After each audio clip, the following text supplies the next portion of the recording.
a parte 7 da Light Novel Saint Seiya Gigantomachia.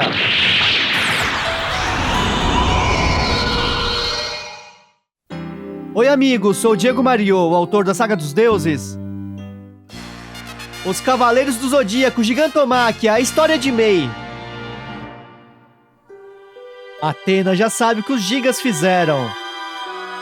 Sua voz envolvente também transmite uma característica divina, manifestando sua vontade de Deus a cada palavra pronunciada. Afinal, a jovem é a própria Athena, a encarnação dessa divindade nos dias de hoje. Seiya pergunta quem são os gigas. Nicol responde que são os gigantes das fábulas gregas e o convida para que vá qualquer dia com ele até a biblioteca para aprender a história da criação do céu e da terra. Mas Seiya acha que não vai dar. Toca o próprio rosto num gesto meio constrangido. Nicol explica com sua paciência inabalável que os gigas são a própria origem etimológica da palavra gigante. Seiya pergunta se são os gigantes como das histórias para crianças. Reconhece que eles eram grandes, mas para ele dizer que são gigantes é um exagero. Nicol contará a história dos gigas. Ela começa na longínqua Era dos Deuses, algum tempo depois do surgimento dos Cavaleiros e de sua primeira luta, a batalha contra o exército de Poseidon, travada nas terras da Ática. Na sala agora se ouve apenas a voz de Nicol, enquanto os outros escutam com atenção. Foi nessa época que os gigas declararam guerra contra os Cavaleiros, com o objetivo de dominar o mundo. Esses antigos deuses malignos eram diferentes das entidades olímpicas como Poseidon e Hades. Chamavam a si mesmos de filhos da Grã Terra e se protegiam com armaduras de adamas, material ainda mais resistente que o oricalco. Eram seres dotados de uma força avassaladora, e a batalha entre eles e os cavaleiros teve proporções épicas. A vitória de Athena foi conquistada com muito custo, e apenas graças à presença da própria deusa nos campos de batalha. Quase nenhum cavaleiro sobreviveu. Seiya não pode imaginar o quão difícil foi a guerra.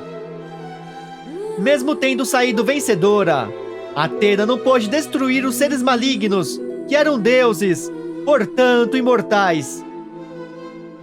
Ela não teve outra escolha senão exilá-los nas profundezas além do Tártaro, para que sua vontade diabólica jamais invadisse Gaia novamente.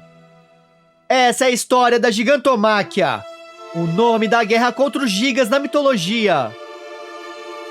Segundo o historiador grego Apolodoro, durante a Gigantomachia, Athena tirou sobre os gigas o Monte Etna, que fica na Sicília, para aprisioná-los. Seiya se lembra que os invasores do santuário, esses gigas, disseram que estavam levando a Yuri para a Sicília. Mas Athena não entende. Nesse momento, a voz da deusa carrega o peso de sua dor pelo que pode estar acontecendo a Yuri. Se pergunta por que não atacaram diretamente. Todos estão preocupados com a segurança de Yuri. Mas antes de qualquer coisa, precisam descobrir por que os gigas estão de volta justo agora. Eles que estavam aprisionados desde tempos imemoriais. Athena irá à Sicília, diz Athena em um tom subitamente confiante. Nicol pergunta se ela irá pessoalmente, mas ele nunca permitiria uma coisa dessas. A voz da jovem transborda compaixão. Ela fica feliz que Nicol se preocupe com ela, mas não pode abandonar seus cavaleiros. É como se uma mãe abandonasse seus filhos. A imagem da garota se referindo aos guerreiros sagrados como filhos é muito poética e demonstra sua inabalável determinação em protegê-los. Uma deusa disposta a lutar por aqueles que ama. Seiya ainda não entendeu o que os gigas pretendem, mas não pode ficar sentado sabendo onde eles estão exatamente. Ele irá até lá, e Shu irá com ele. Ainda temendo pela segurança de Athena, Nicol decide tomar as rédeas da situação, usando sua autoridade como mestre interino. Concorda que vão os dois, e com isso a missão é oficialmente transferida a Sei e Shun, que aceitam com vigor. O primeiro passo é investigar as forças inimigas. Só então irão submeter a decisão ao juízo de Athena. Athena tenta intervir, mas Nico diz que está tudo decidido e providenciado. Nesse momento ouvem a voz de Kiki, que se junta aos outros na sala do mestre. Nico agradece o bom trabalho de Kiki. A Sicília fica a 800 quilômetros de lá. Deu trabalho para Kiki atravessar 2 vezes o Mar Jônico e a Península Italiana. Seiya pergunta se Kiki foi e voltou da Sicília. O menino diz que sim, piscando para Seiya. Nico percebe que ele está muito bem, ainda tem energia de sobra para reclamar. O teletransporte provoca um enorme cansaço espiritual, especialmente numa jornada de ida e volta sem descanso como essa. Nico pediu a Kiki que trouxesse um guia de lá. O garoto revela que teletransportar alguém cansa 2 vezes mais. Kiki não para de tagarelar, sentando-se no chão. Seiya ainda está bastante confuso com o guia. Uma nova voz surge dizendo que eles precisam de alguém para mostrar o caminho. A Sicília é a maior ilha do Mediterrâneo e acredita que Seiya não quer ficar perdido por lá. O garoto recém-chegado fala com ironia e dá um tapinho no ombro de Seiya, demonstrando intimidade. Mas o Cavaleiro de Pégaso parece não ter a menor ideia de quem se trata. O desconhecido é uns 10 centímetros mais alto que ele e aparenta ser 2 ou 3 anos mais velho. Tem uma tatuagem no braço e usa roupas esfarrapadas. Seu cabelo comprido e tingido de prateado está penteado para trás, fazendo com que sua expressão lembre um lobo. Seiya pergunta quem é ele. O jovem vê que Seiya continua igualzinho quando era moleque.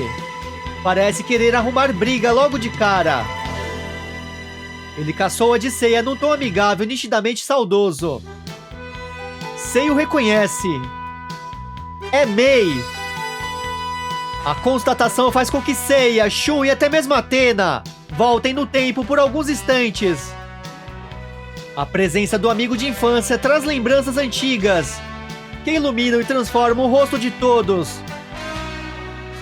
A encarnação da deusa, tão imponente até há pouco, parece se tornar a garotinha de poucos anos atrás.